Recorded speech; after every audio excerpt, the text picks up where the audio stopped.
students with autism who are hard to reach, students who don't really enjoy the toys that you have out, students that are not receptive to the strategies that you're using to help them.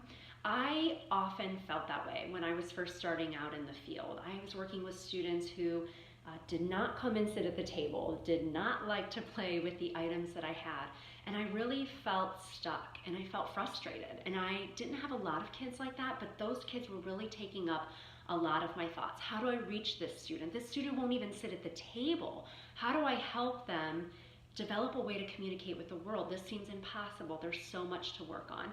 I work in a public school. I also work in a private school for students with autism, and I did a lot of professional development over my 15 years in the field, and I've become a speech language pathologist and a board certified behavior analyst. And putting those two together, I have created a ASHA approved course called Help Me Find My Voice. It's a 5-hour course that will help you transform your therapy when you're working with students with autism and any student who is really struggling to develop a way to communicate with the world. What's so amazing about this course is that it's 5 hours long in content. You get a lot of different items that you can download that will help you apply these strategies to your current caseload. So we talk all about where do you start with a student who is not communicating, who is not receptive to the strategies that I'm using.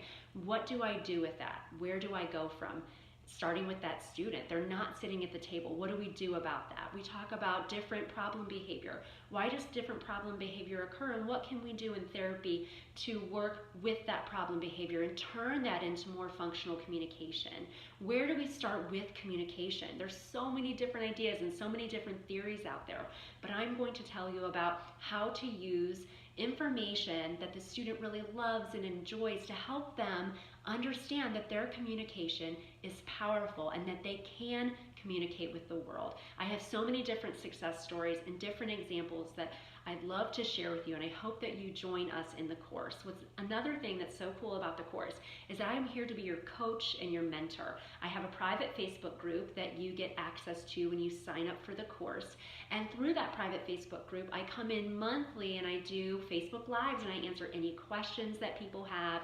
I talk about the course and things of that nature. Another thing to note is that you get a free set of Action Builder cards when you sign up for the course. The Action Builder cards have 100 different pictures. They're amazing to work on expressive and receptive language skills. I was sick and tired of just having one example of every action I was teaching a student. So I was spending a ton of time on Google Images making my own picture cards. And I thought, hey, if I'm doing this and a lot of people are doing this, I'm just gonna make this a real product and sell it. And people have loved it. So you will get this free when you sign up for the course. So for example, for washing, it's not just washing hands. Washing can mean washing dishes, it can be washing hair.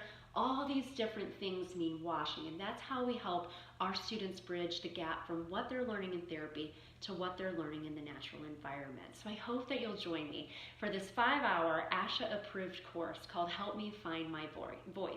Let me be your mentor. Let me help you answer any questions that you have about the course and applying it with your own caseload. Hope to see you in the course.